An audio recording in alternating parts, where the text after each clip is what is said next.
मैं घटोत्कच पुत्र महाबली भीम पौत्र बर्बरीक स्वेच्छा से अपना शीश भगवान कृष्ण के चरणों में भेंट करता हूं।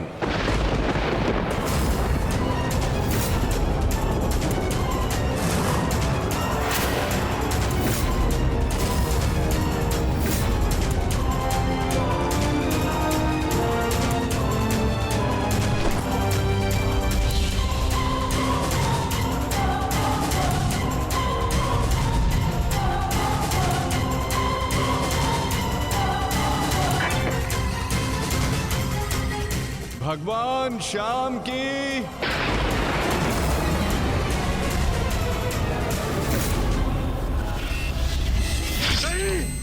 पुत्र बार्बरिक।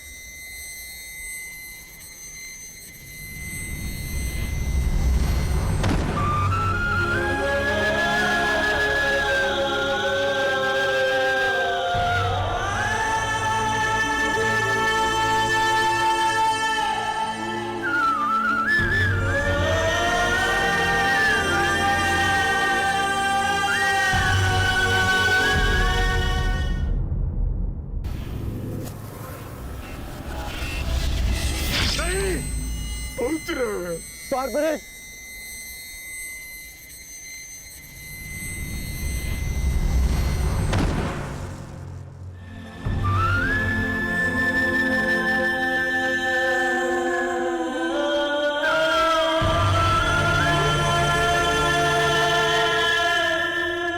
मेरे पुत्र की कामना थी इस युद्ध का साक्षी बनने की, वो भी अधूरी रह गई। उसने स्वयं के साथ भी अपनी अंतिम कामना का भी अंत कर लिया। नहीं घटोत्कच, ये अंत नहीं, प्रारंभ है। बार्बरीक की अंतिम इच्छा अवश्य पूर्ण होगी। श्री कृष्ण गोविंद हरे मुरारी, हे नाथ नारायण वासुदेवा।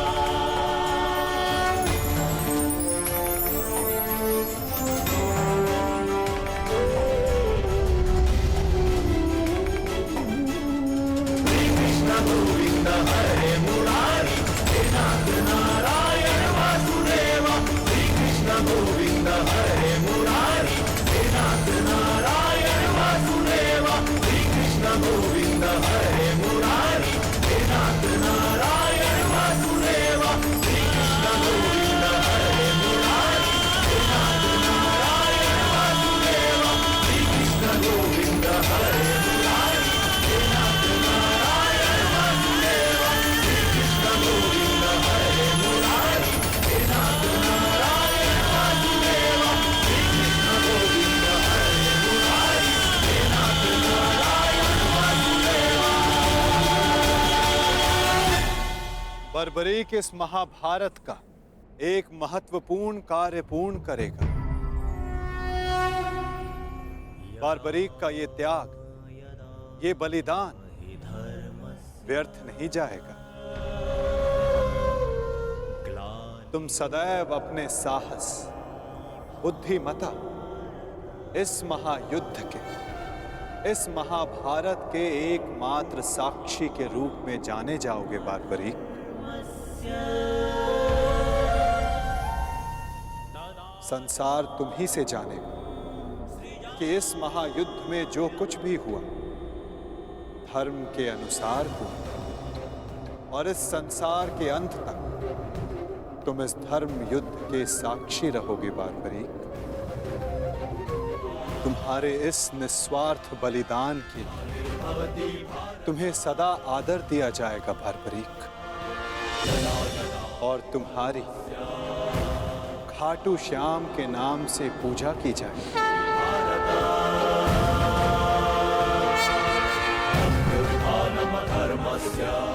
तुम हर उस निर्बल की सहायता करोगे जो तुम्हारे समक्ष सहायता मांगने आएगा।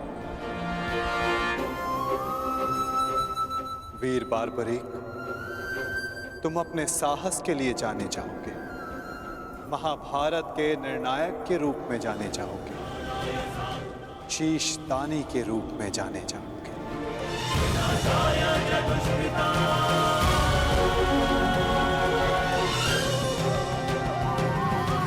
इस युद्ध रूपी यज्ञ में यही नियति है विजय की।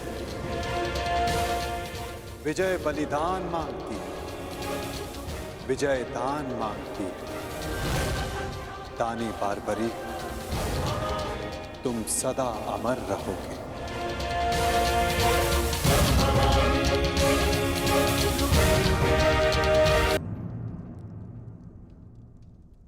सूर्यदेव आप?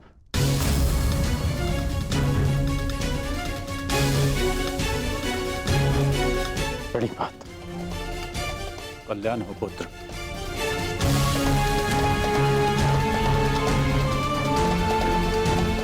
ऐसी क्या आवश्यकता आन पड़ी कि आपको इस समय मेरे समक्ष आना पड़ा? कुछ समय पश्चात मैं आपको अर्घ भेंट करने आने ही वाला था। आज मैं अर्घ लेने नहीं आया हूं पुत्र, तो मैं एक चेतावनी देने आया हूं।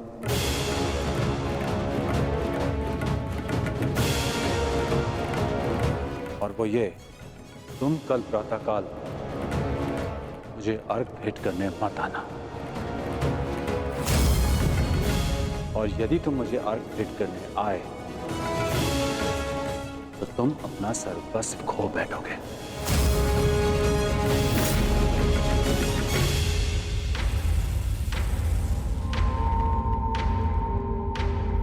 हाँ पुत्र, मेरी विनती है तुमसे, कल प्रातःकाल तुम मुझे अर्घ देने मत आना।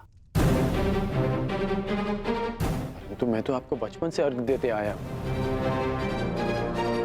तो आज अचानक ऐसा क्या हो गया कि आप मुझे अर्घ देने से रोक रहे हैं? तुम्हारा वचन पुत्र, तुमने प्रतिज्ञा ली है, सूर्य को अर्घ देते समय यदि कोई भी तुमसे कुछ भी मांगेगा तो वो तुम उसे दान में दे दोगे। कल का अर्घ तुम्हें कुछ ऐसा दान देने पर विवश कर देगा जिससे तुम मेरा दिया हुआ आशीर्वाद सदैव के लिए खो बैठोगे। देवराज इंद्र ने तुम्हें परास्त करने के लिए षड्यंत्र रचा है। वो कल प्रातःकाल तुमसे दान मांगने आएंगे और दान में वो तुमसे कवच और कुंडल मांगे। तुम्हें ज्ञात है पुत्र? मुझे ज्ञात नहीं, परंतु आपको चिंतित देख के आभास हो गया। और यदि स्वयं मेरे पिताश्री मुझे चेतावनी देने आए हैं कि इंद्रदेव मुझसे दान मांगने आएंगे, तो इसका सीधा संबंध अर्जुन से होता है। इंद्रदेव का पुत्र अर्जुन। और उसमें कोई बुराई भी नहीं, क्योंकि हर पिता अपने पुत्र की भलाई चाहता है। यदि इतना समझते हो तो यह भी समझ लो पुत्र कि यह पिता भी यही चाहता है कि उसके पुत्र के साथ कोई अन्याय ना हो, कोई छल ना हो। मेरी विनती है तुमसे, कल प्रातःकाल मुझे अर्घ देने मत आना।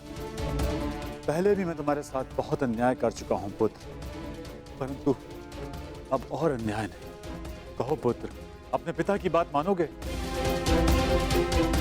कल प्रातःकाल अर्घ देने नहीं आओगे ना?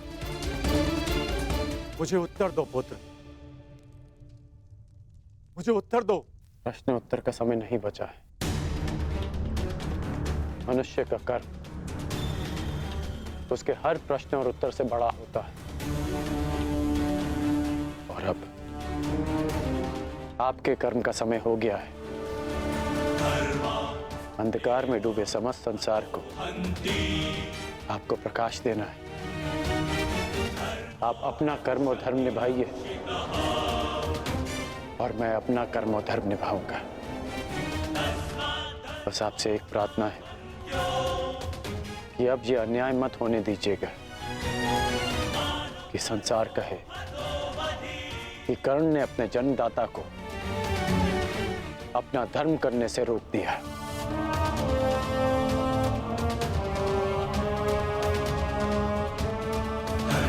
प्रणिपात पिताश्री। मुझे आशा है पुत्र, तुम मेरी विनती स्वीकार कर। कल्याण हो तुम्हारा।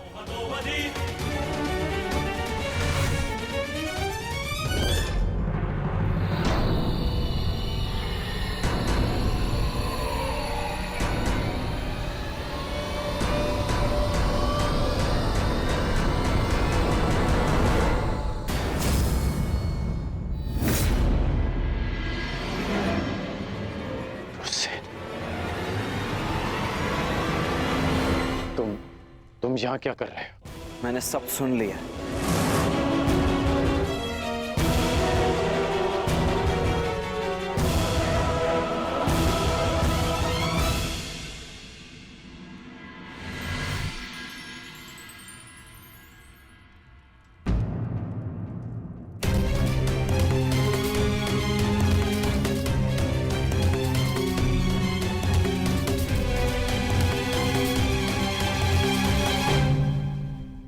सूर्य नारायण, आप यहाँ? इस प्रकार यहाँ आने के लिए मैं आपसे क्षमा चाहता हूँ, परंतु पुत्र कर्ण पर बहुत बड़ा संकट आने वाला है। उसे सावधान करना होगा।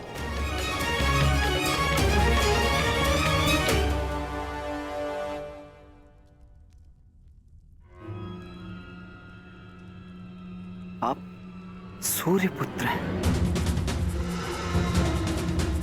परंतु ये कैसे संभव है?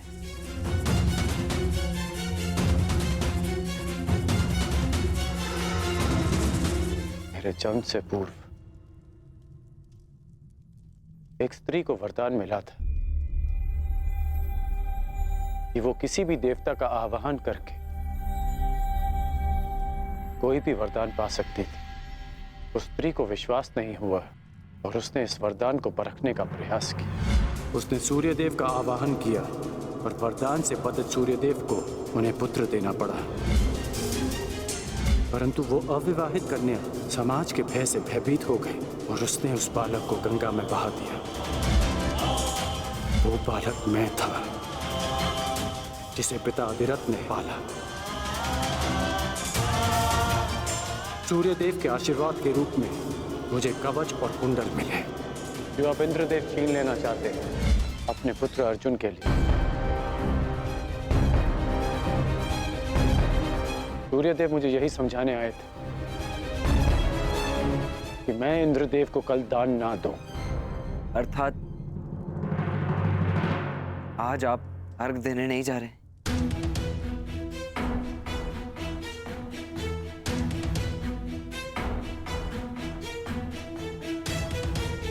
नहीं, मैं अवश्य जाऊंगा।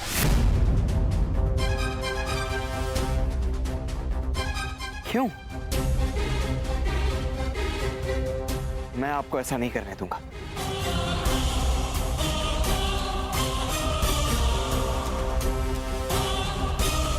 मुझे क्यों नहीं जाना चाहिए? एक दान के भय से अपना संकल्प तोड़ दो, अपना सम्मान खो दो? नहीं पुत्र, ये सूत पुत्र ऐसा कायर नहीं है। आप स्वयं के साथ ऐसा अन्याय कैसे होने दे सकते हैं पिताश्री? आप भली भांति जानते हैं आपके साथ छल होने जा रहा है। फिर भी वो सूर्यदेव जिन्होंने आपको अपना नाम कभी नहीं दिया, जिस पर आपका अधिकार था, वो सम्मान कभी नहीं दी, फिर भी आप उन सूर्यदेव के सम्मान के लिए इंद्रदेव के बिछाए जाल में फंसने जा रहे हैं। पिताश्री, ये कवच आपकी सबसे बड़ी सुरक्षा है और आप इसे इंद्रदेव को दान में दे देंगे। क्यों? केवल सूर्यपुत्र होने के सम्मान के लिए? नहीं, एक सूत पुत्र होने के अभिमान के लिए।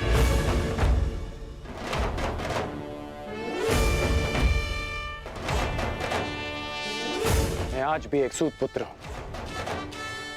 एक सूत ने ही मुझे प्रेम दिया, सम्मान दिया, अधिकार दिया, आवश्यकता पड़ने पर धनुष दिया।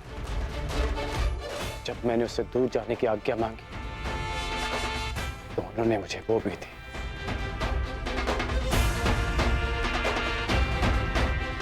तुमने ठीक कहा पुत्र कि जिन सूर्यदेव ने मुझे मेरा नाम, मेरा सम्मान नहीं दिया, मैं उनके एक उपहार के लिए ऋणी क्यों रहूं? पुत्र, तुमने पूर्णतः अपने पिता को नहीं पहचाना। मैं अपनी सुरक्षा के लिए कवच और कुंडल पर निर्भर नहीं हूं।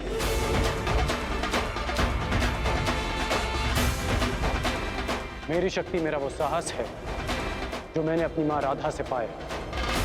मेरी शक्ति मेरा वो विश्वास है जो मैंने अपने पिता अधिरथ से पाया। मेरी शक्ति वो तिरस्कार है जो मैंने समाज से पाया। इस राधेकरण के कौशल और योग्यता को किसी कवच कुंडल की आवश्यकता नहीं है। परंतु पिताश्री, ये सब अन्याय है। जो भी आपके साथ हो रहा है, ये सब अन्याय है। कदाचित यह अन्याय है, परंतु कोई और अन्याय करे इसका अर्थ ये नहीं कि हम भी न्याय का पथ छोड़ दें। मैं अपना मार्ग चुन चुका हूं। यदि तुम्हारे मन में मेरे लिए कोई भी स्थान है, एक पिता के रूप में या एक योद्धा के रूप में, तुम इस रहस्य को रहस्य ही रखोगे। तुम्हें मेरी सौगंध है। वचन दो मुझे पिताश्री। वो वचन दो मुझे वृषसेन।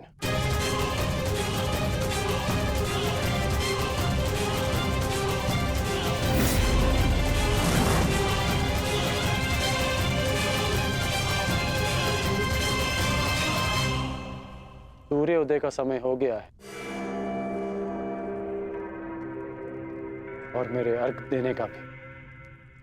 अब तुम जा सकते हो।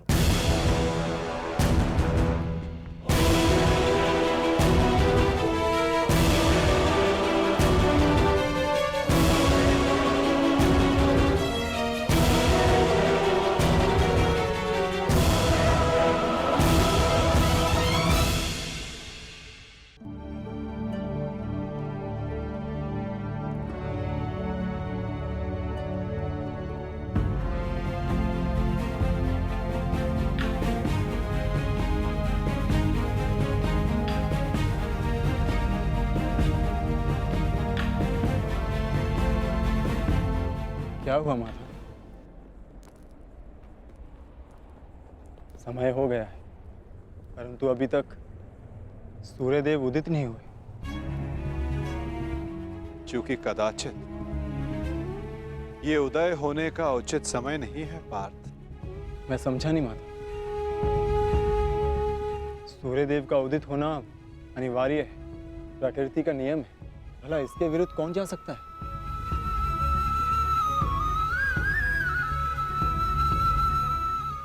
एक पिता अपनी संतान के लिए किसी के भी विरुद्ध जा सकता है पार्थ।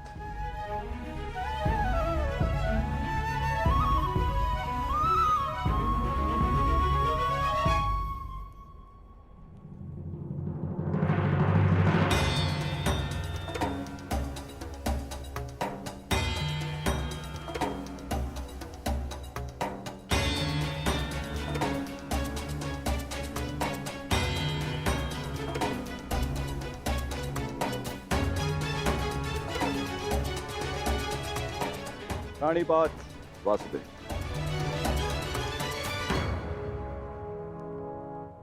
रानीपात गांधीवधारी अर्जुन। प्राणिपात, परंतु मैंने आपको पहचाना नहीं ब्राह्मण देव। महान व्यक्ति के पास समय ही कहाँ होता है किसी और से परिचित होने के लिए, परंतु महान व्यक्ति से समस्त संसार परिचित रहता है। वासुदेव का पराक्रम और अर्जुन के शौर्य से ऐसा कौन है इस संसार में जो परिचित ना हो।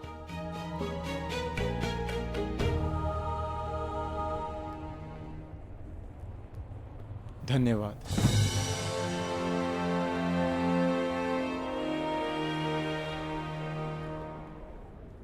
मेरा आशीर्वाद है अर्जुन। इस महाभारत के युद्ध में तुम्हारी विजय निश्चित है। तुम अपने शौर्य से अपने शत्रु पर विजय प्राप्त करो।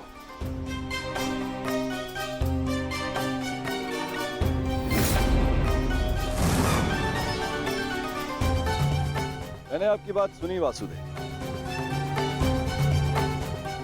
और मैंने उसके मंतव्य को भी समझा। परंतु सूर्यदेव केवल एक पिता ही नहीं, वो इस समस्त संसार को ऊर्जा भी देते हैं। किसी भी स्थिति में उन्हें अपना कार्य पूर्ण करना ही होगा। सूर्य उदय होना अनिवार्य है, यह प्रकृति का नियम है। अवश्य, परंतु इन नियमों के बंधन में सभी आते हैं ब्राह्मण देव। सूर्य देव पर भी, मुझ पर भी, और आप भी। नियति चाहे प्रकृति की हो, चाहे देवताओं की हो या फिर मनुष्य की, परंतु उसे समझ पाना बहुत कठिन कार्य है। आपको स्मरण करवा देता हूं ब्राह्मण देव। मनुष्य को दुर्बल समझना देवताओं के लिए घातक सिद्ध हो सकता है। ऐसा कोई विघ्न नहीं जो एक दृढ़ निश्चयी मनुष्य का मार्ग रोक सके। यदि मनुष्य चाहे तो वो पर्वतों का स्थान भी बदल सकता है। मैं मनुष्य की नियति और निश्चय को कम नहीं आंक रहा वासुदेव, परंतु किसमें कितना बल है ये तो केवल परीक्षा से ही सिद्ध होगा। कभी कभी परीक्षा में परीक्षार्थी नहीं, परीक्षा लेने वाला भी असफल हो जाता है ब्राह्मण देव।